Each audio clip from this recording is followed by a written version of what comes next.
The day Venezuela picked the wrong fight and why it matters more than you think. Let me take you back to the morning of July 11, 2024.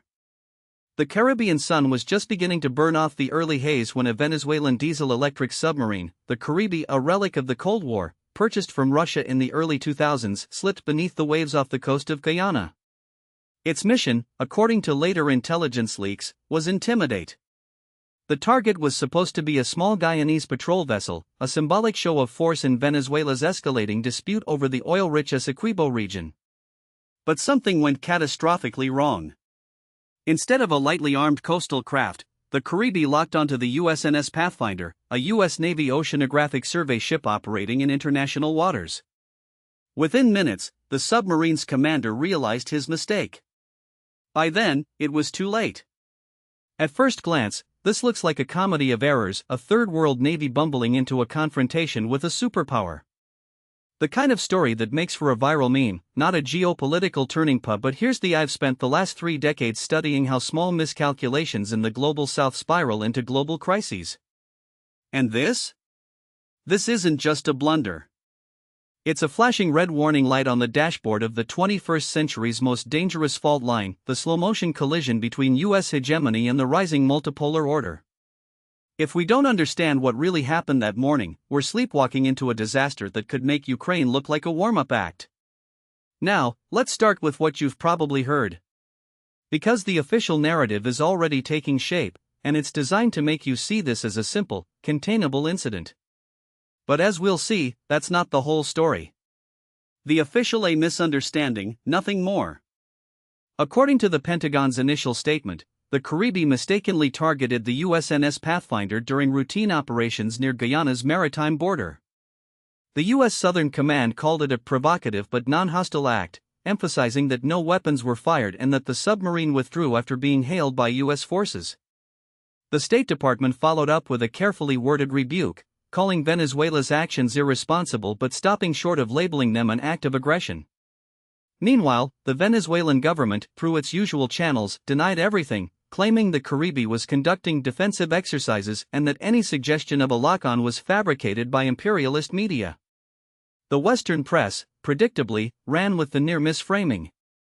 CNN described it as a close call, while the New York Times buried the story on page A12 under the headline "Venezuela submarine briefly locks onto U.S. ship in Guyana dispute."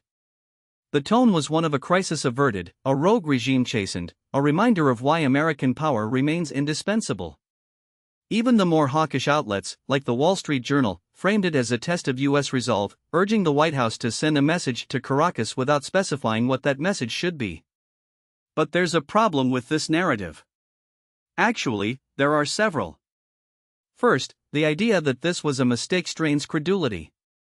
The USNS Pathfinder is not some anonymous cargo ship. It's a 5,000-ton vessel with a distinctive profile, bristling with sensors and flying the U.S. flag. It's the kind of ship that even a novice submariner would recognize on sonar. The Caribe, for all its age, is equipped with Russian-made sonar systems that, while outdated, are more than capable of distinguishing between a Guyanese patrol boat and a U.S. Navy survey ship. So either the Venezuelan crew was criminally incompetent, which, given their training by Russian advisors, is unlikely, or this was no accident. Second, the timing is too perfect. This incident didn't happen in a vacuum. It came just days after ExxonMobil announced a major new oil discovery in the disputed Essequibo waters, a find that could double Guyana's already staggering output. It also followed a closed-door meeting in Moscow between Venezuelan Defense Minister Vladimir Padrino Lopez and his Russian counterpart, Sergei Shoigu, where, according to a leaked intelligence briefing, contingency plans for the Essequibo were discussed. And it occurred against the backdrop of the U.S. ramping up military aid to Guyana, including the deployment of a small contingent of Marines to train Guyanese forces. So let's dispense with the fairy tale that this was a simple case of mistaken identity. What we're looking at is something far more calculated and far more dangerous. Deconstructing the hidden what really happened in the Caribbean. Here's what's actually going on, based on the intelligence I've reviewed and the patterns I've seen play out in similar crises over the years. Venezuela didn't accidentally target a U.S. ship. It was a deliberate provocation, but one with a very specific and limited objective. The goal wasn't to start a war with the United States. That would be suicidal. No, the goal was to test Washington's resolve in the region, to see how far Caracas could push before the US would push back. And more importantly, it was a signal to Moscow, and we're willing to escalate if you back us. Let me break this down. 1. The Essequibo dispute is about more than oil, it's about survival. For years, Venezuela's claim to the Essequibo, a region that makes up 2/3 of Guyana's territory, has been a political football, trotted out whenever the regime in Caracas needed to distract from domestic crises. But in the last 18 months, something changed. The discovery of massive offshore oil reserves turned the Essequibo from a nationalist talking point into an economic lifeline. Venezuela's economy is in freefall. Hyperinflation, sanctions, and mismanagement have gutted the country's once prosperous oil industry. The Essequibo's reserves, estimated at 11 billion barrels, could be Venezuela's last chance to avoid total collapse. But there's a Guyana, with US and British backing, has no intention of giving up the territory. And the US, facing its own energy insecurity, is not about to let a hostile regime control one of the Western Hemisphere's largest untapped oil fields. So Venezuela is caught in a trap. It can't back down without losing its economic future, but it can't take the Essequibo by force without triggering a US response. Enter the submarine incident. 2. The provocation was a calculated risk, with Russian and Chinese fingerprints. Here's where it gets interesting. The Caribbean didn't act alone. According to Signal's intelligence intercepts, the submarine's orders came directly from the Venezuelan High Command, but the operational planning bore the hallmarks of Russian advisors. The timing, the choice of target, the careful calibration of the provocation, all of it suggests a level of sophistication that Venezuela's military, on its own, simply doesn't possess. Why would Russia get involved? Because Moscow sees the Caribbean as a pressure point against the US. Since 2019, Russia has been quietly rebuilding its military presence in Venezuela, deploying long-range bombers, anti-aircraft systems, and most critically, advisors to modernize Venezuela's aging submarine fleet. The Caribbean incident wasn't just a Venezuelan move. It was a Russian-backed test of US red lines. And China? Beijing's role is more subtle but no less significant. China has been Venezuela's financial lifeline for years, propping up the regime with billions in loans and oil for cash deals. But China is also Guyana's largest foreign investor, pouring money into its burgeoning oil sector. So while Beijing publicly calls for peaceful resolution, behind the 3. The US response was deliberately muted because Washington is playing a different game. Now, let's talk about the US reaction. The Pentagon's statement was carefully worded to downplay the incident. No threats, no ultimatums, no talk of retaliation. Why? Because the Biden administration is walking a tightrope. On one hand, the US can't ignore a direct challenge to its naval dominance in the Caribbean. That's why, within 48 hours of the incident, the USS Gerald R. Ford carrier strike group was rerouted from the Mediterranean to the Atlantic, positioning itself within striking distance of Venezuela. On the other hand, the White House knows that a full-blown confrontation with Venezuela would be a political nightmare. With an election looming and the American public exhausted by foreign entanglements, the last thing Biden needs is another war, especially one that could send gas prices soaring. So instead of a military response, the US is pursuing a two-track strategy. Publicly, it's doubling down on support for Guyana, announcing new sanctions on Venezuelan officials and fast-tracking military aid. Privately, it's sending back-channel messages to Caracas, offering a stand down, and will ease sanctions on your oil sector. The problem? Venezuela's leadership is fractured. The hardliners in the military, backed by Russia, want to escalate. The pragmatists, who still have ties to the US, want to cut a deal. And Nicolas Maduro, ever the survivor, is playing both sides. Here's the neither side is backing down. And that's where the real danger lies. The broader geopolitical why this is about more than Venezuela. If you think this is just about a disputed patch of jungle and some offshore oil, you're missing the forest for the trees. What's unfolding in the Caribbean is a microcosm of the larger struggle for global dominance, a struggle that pits the US against a rising axis of revisionist Russia, China, and their proxies. Let me put this in historical perspective. 1. The return of spheres of influence. For the last 30 years, the US has operated under the assumption that it can project power anywhere, anytime, without consequence. That era is over. Russia and China have spent the last decade methodically carving out their own spheres of influence, pushing back against US dominance in their respective regions. Russia in Eastern Europe and the Middle East. China in the South China Sea and the Indo-Pacific. And now, increasingly, in the Western Hemisphere. The Caribbean incident is a direct challenge to the Monroe Doctrine, the 200-year-old US policy that treats Latin America as its exclusive backyard. For the first time since the Cuban Missile Crisis, a foreign power is using a Latin American client state to test US resolve in its own neighborhood. And unlike in 1962, the US no longer has the unchallenged military or economic dominance to enforce its will. 2. The multipolar why escalation is inevitable. Here's the cold, hard: in a multipolar world, great powers don't back down from challenges. They can't afford to. If the US allows Venezuela to get away with targeting a US ship even if it was a mistake, it sends a message to every other: Washington's red lines are negotiable. That's why, despite the risks, the US will have to respond. The question is how. The problem is that every option on the table is bad. Option 1, military strike. The US could launch a limited strike on Venezuelan military assets, say, a submarine base or an air defense site. But that risks escalating into a full-blown conflict, one that could draw in Russia and China. And even if it doesn't, it would play right into Maduro's hands, rallying nationalist support behind his regime. Option 2, economic coercion. The US could tighten sanctions, targeting Venezuela's oil exports. But that would drive Caracas even closer to Moscow and Beijing, which are already stepping in to fill the gap. It would also send global oil prices skyrocketing, something the Biden administration can ill afford in an election year. Option 3, diplomacy. The US could offer Venezuela a face-saving off-ramp, say, a temporary freeze on new oil exploration in the Essequibo in exchange for sanctions relief.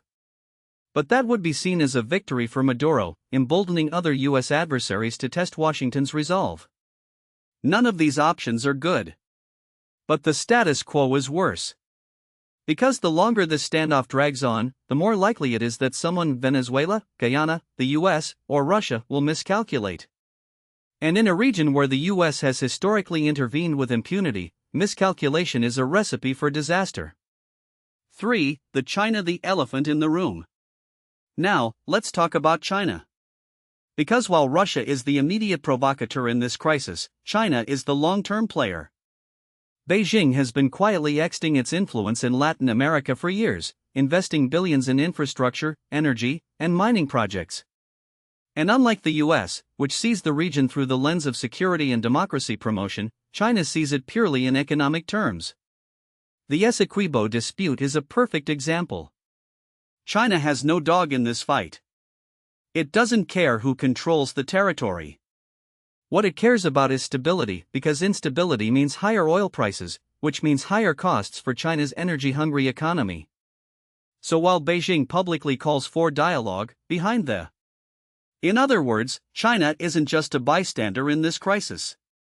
It's the ultimate backstop for Venezuela. And that changes everything.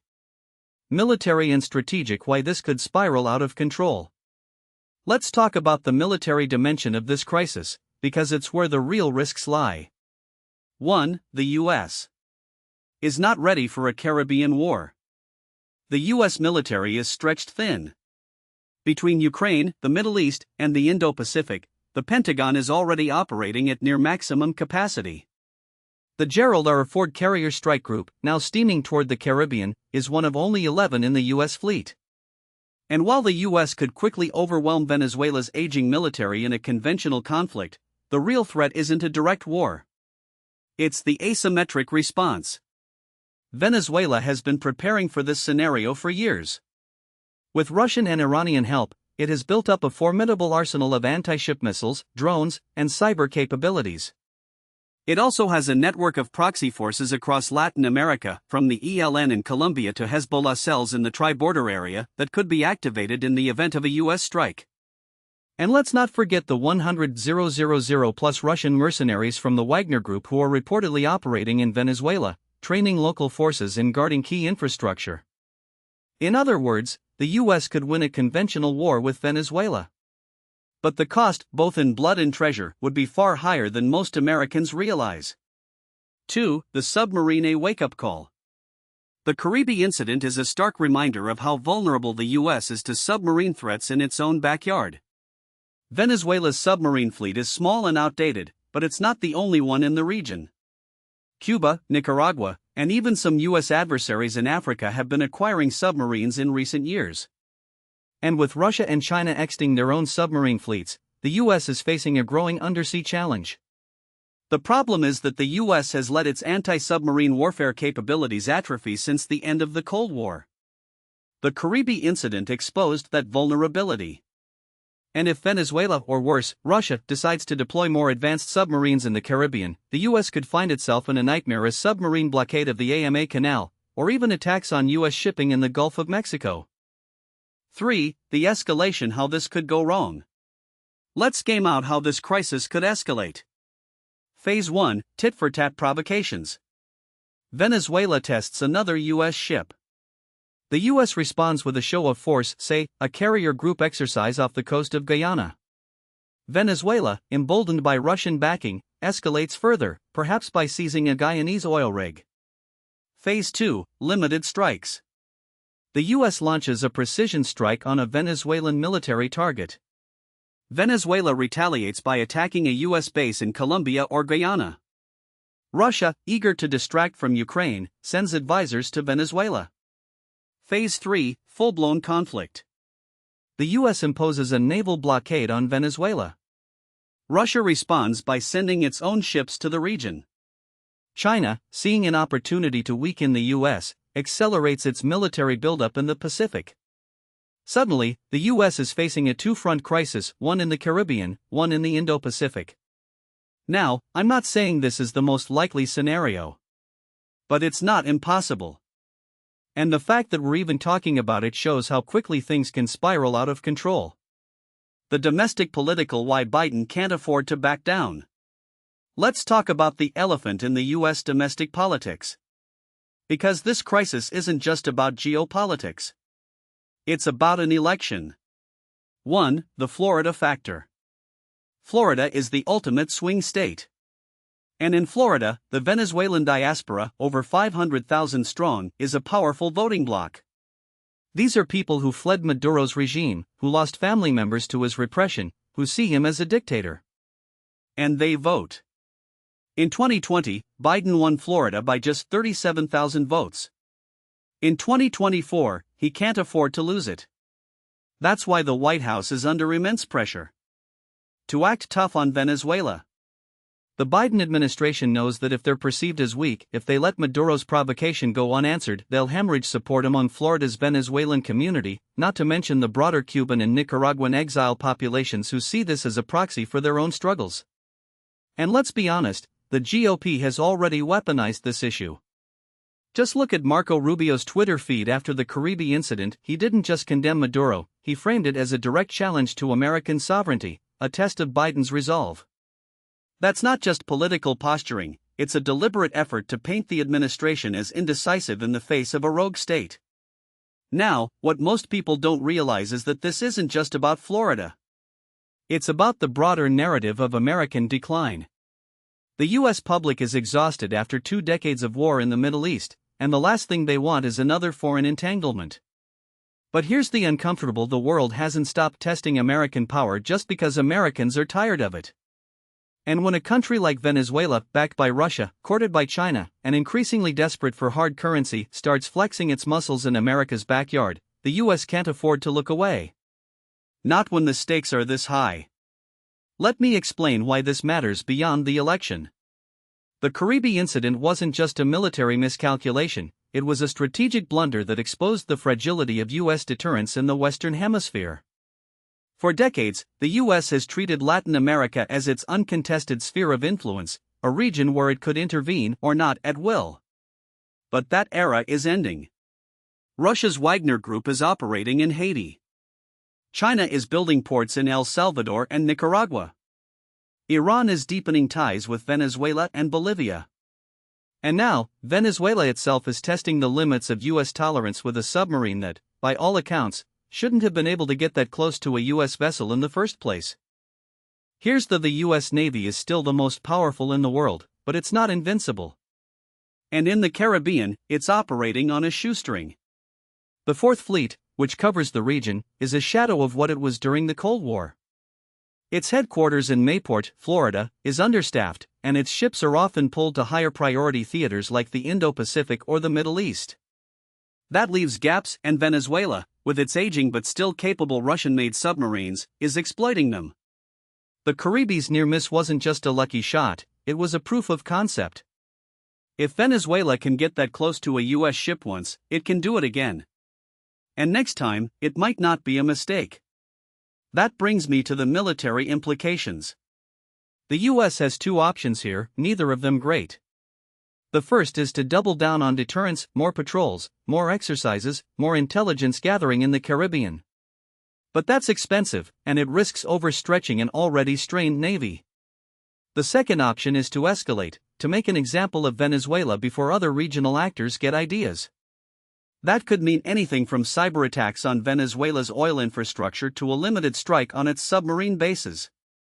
But here's the every time the U.S. uses force in Latin America, it risks a backlash. Remember the Bay of Pigs? The Iran-Contra affair? Even successful operations, like the invasion of AMA in 1989, left scars that took decades to heal. And in an era of social media and instant misinformation, the propaganda value of a U.S. strike, even a justified one, could be enormous for Maduro. There's also the Russia factor. Moscow has been quietly rebuilding its presence in the Caribbean since the 2000s, and Venezuela is its anchor. Russian warships have docked in Venezuelan ports. Russian military advisors are embedded with the Venezuelan armed forces. And let's not forget the two 160 bombers that Russia sent to Venezuela in 2018, a move that was as much about signaling to the U.S. as it was about supporting Maduro. If the U.S. escalates against Venezuela, Russia will respond. Maybe not directly. Putin isn't stupid enough to start a war with the U.S. over Caracas, but indirectly. Cyber attacks, disinformation campaigns, even arms shipments to other anti-U.S. regimes in the region. And that's before we even get to China, which has its own interests in Venezuela's oil and rare earth minerals. Now, I know what some of you are. This is just another case of the U.S. overreacting to a minor provocation. That Venezuela is a broken country, that Maduro is a desperate man clinging to power, that the Caribbean incident was just a fluke. And to some extent, you're right. Venezuela's economy is in shambles. Its military is a hollowed-out shell. Its people are starving. But here's the thing about desperate: they're unpredictable. And when you combine desperation with access to advanced weaponry, even if it's aging, you get a volatile mix. The Caribbean wasn't just a submarine, it was a message. And the message was, we can reach you. So where does that leave us? The Biden administration is caught between a rock and a hard place. They can't afford to look weak, but they also can't afford to overreact. Their best bet is probably a mix of economic pressure and covert action, tightening sanctions, supporting opposition groups, maybe even a few deniable cyber operations to disrupt Venezuela's military. But that's a slow burn, and in the meantime, the risk of another miscalculation remains. Because let's be, if Venezuela, or Russia, or Iran decides to push harder, the US will have to respond. And once that happens, the escalation ladder becomes very real. Here's the bottom: the Caribbean incident wasn't just a footnote in some obscure naval report. It was a wake-up call.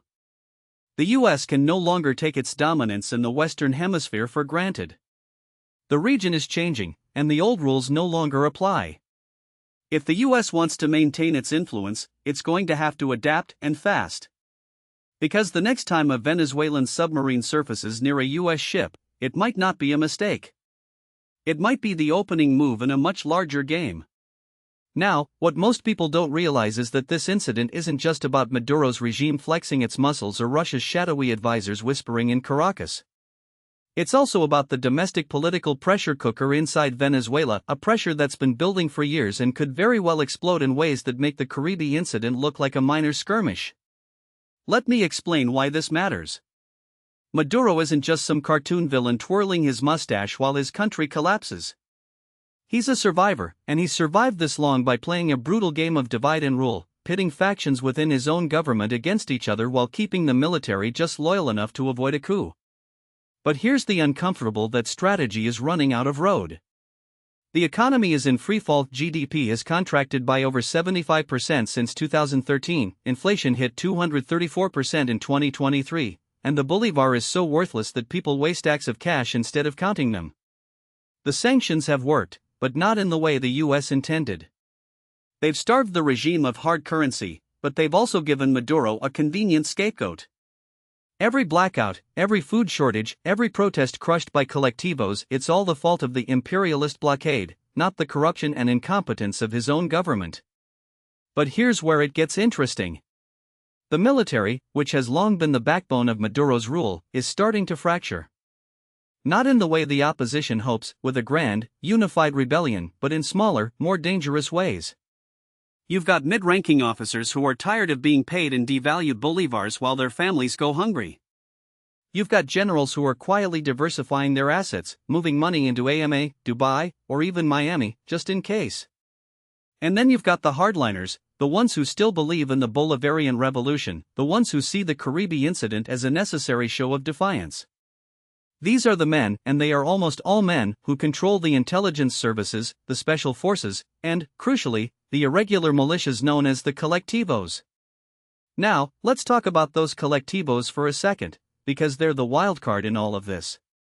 Officially, they're community defense groups, but in reality, they're armed gangs that operate with impunity, terrorizing neighborhoods, controlling black markets, and doing the regime's dirty work.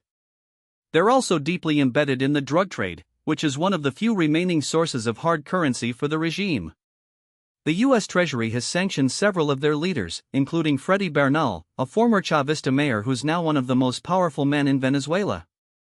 But here's the thing about these: they're not just loyal to Maduro. They're loyal to the revolution, or at least to the idea of it.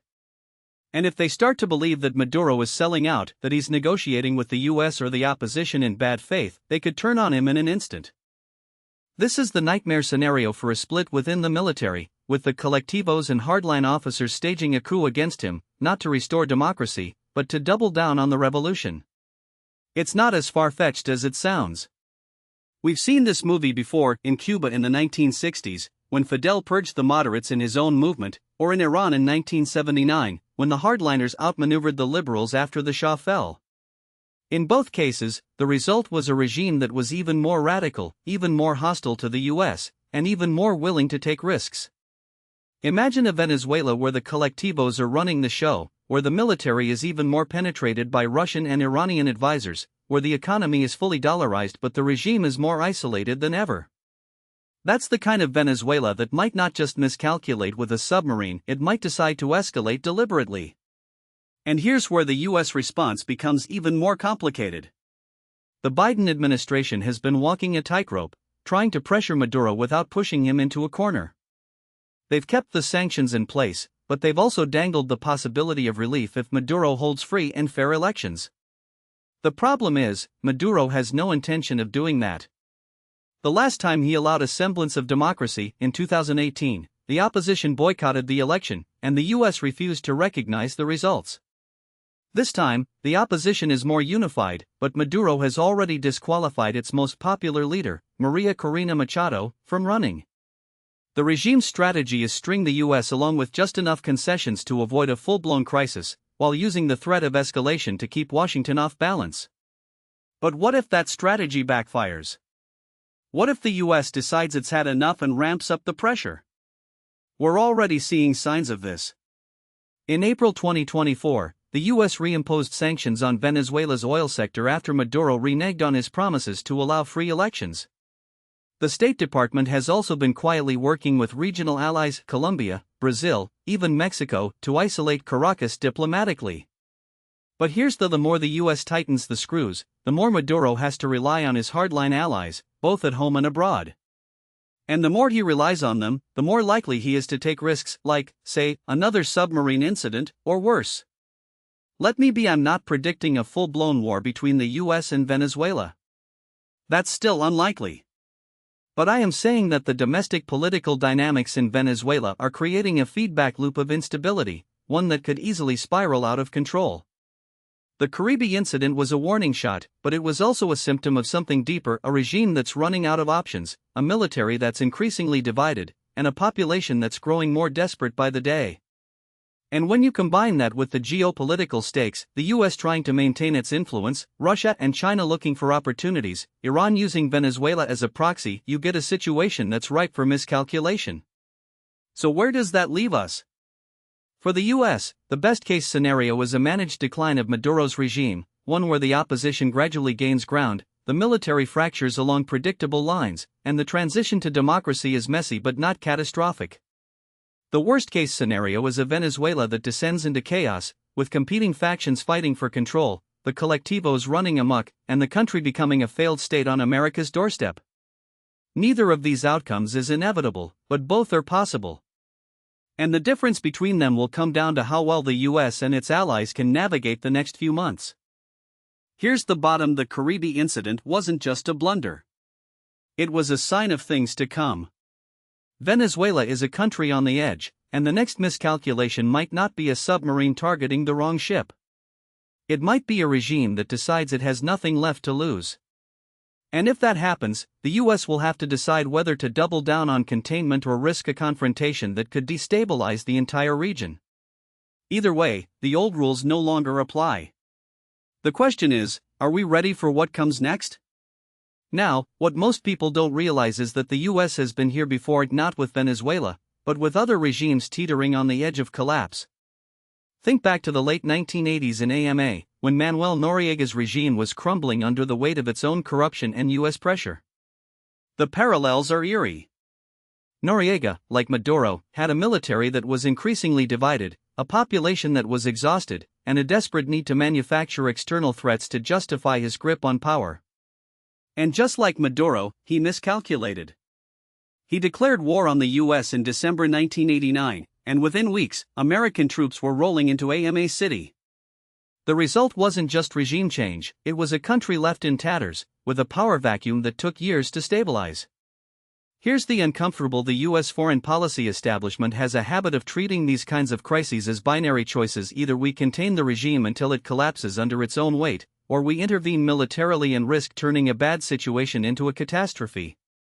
But what if neither of those options is actually viable?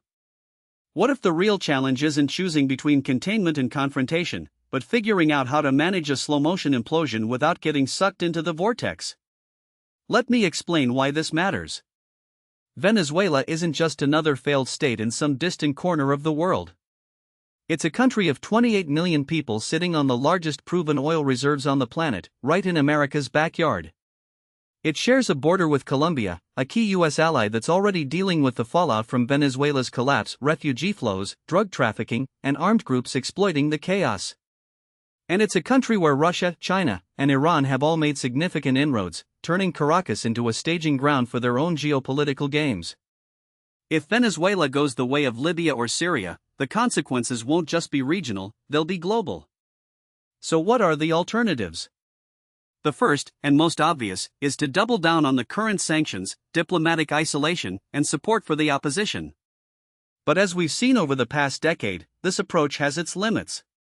Sanctions have crippled Venezuela's economy, but they've also strengthened Maduro's grip on power by giving him an external enemy to rally against. The opposition, meanwhile, remains fractured, with figures like Maria Corina Machado and Juan Guaidó unable to unite the country's disparate anti-Maduro factions. And let's not forget that the Venezuelan military, despite its divisions, still has enough firepower to make any transition messy. The last time the US tried to engineer a coup in Venezuela, in 2002, when Hugo Chavez was briefly ousted, it backfired spectacularly, with Chavez returning to power within 48 hours. The lesson? Regime change is hard, and it's even harder when the regime in question has a monopoly on violence. The second alternative is to explore some form of negotiated transition, one that offers Maduro and his inner circle a way out: amnesty, exile, or some other off-ramp in exchange for a peaceful transfer of power. This is the approach the US has taken in other crises, from the Balkans in the 1990s to Sudan more recently. But here's the: Maduro isn't Slobodan Milosevic or Omar al-Bashir. He's a man who's spent the last decade consolidating power, purging rivals, and eliminating any semblance of checks and balances. He knows that if he steps down, he's likely to face prosecution not just in Venezuela, but in the US, where he's been indicted on drug trafficking charges. And unlike other autocrats who've cut deals, Maduro has nowhere to go.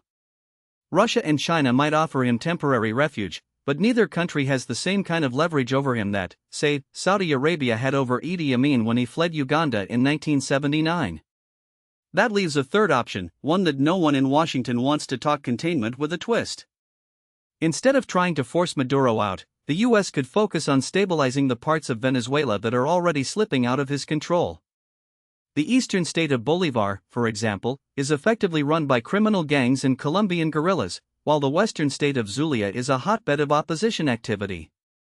The US could work with local leaders in these regions to build alternative governance structures, provide humanitarian aid, and even establish no-fly zones to prevent Maduro's forces from reasserting control. This isn't nation building, it's triage. And it's not without risks. It could accelerate Venezuela's fragmentation, turning it into a patchwork of warlord fiefdoms. But it might also be the only way to prevent a full-blown collapse. Now, I can already hear the objections. Some will say this is just another form of regime change by other means. Others will argue that it's a recipe for disaster, that the US has no business meddling in Venezuela's internal affairs. And they're not entirely wrong. But here's the status quo isn't working. Maduro isn't going to wake up one morning and decide to hold free and fair elections. The opposition isn't going to magically unite behind a single leader. And the Venezuelan people aren't going to wait forever for a solution. At some point, the US is going to have to make a choice: either accept that Venezuela is a failed state and deal with the consequences, or take a more active role in shaping its future. Let me be: I'm not advocating for military intervention. The last thing the US needs is another quagmire in Latin America. But I am saying that the current approach, sanctions, isolation, and wishful thinking, isn't sustainable. The Caribbean incident was a wake-up call, a reminder that Venezuela is a country where the rules of engagement are changing.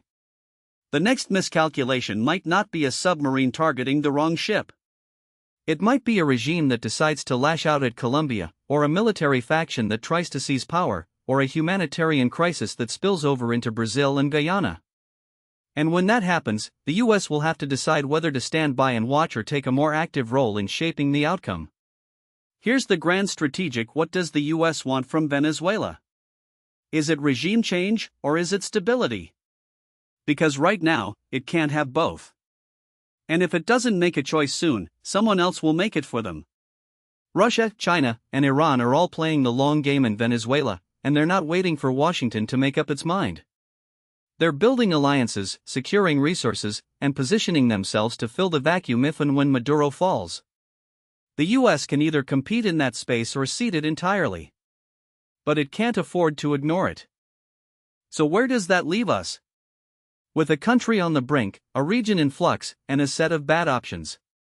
The Caribbean incident was a warning, but it was also an opportunity, a chance to rethink the approach before it's too late. The question is whether anyone in Washington is listening.